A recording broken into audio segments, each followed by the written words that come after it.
This is another short video about transmitting and receiving wirelessly, but this time we're going to be using the Xbee. Here's a coordinator Xbee, marked with a piece of blue tape, and attached to my Arduino.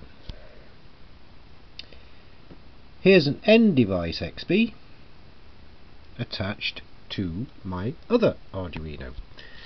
There's no physical connection between these two devices. They aren't even attached to a computer this time. This one is being worked off this 9-volt battery here, and this one is being worked off this 9-volt battery here. And it's a doorbell.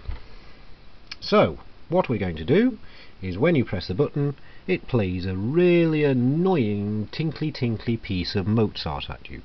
Are we ready?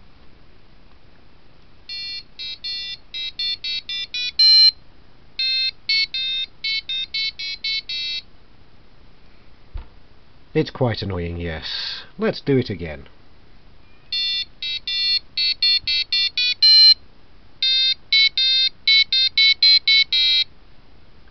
And I think that's far enough to prove it works.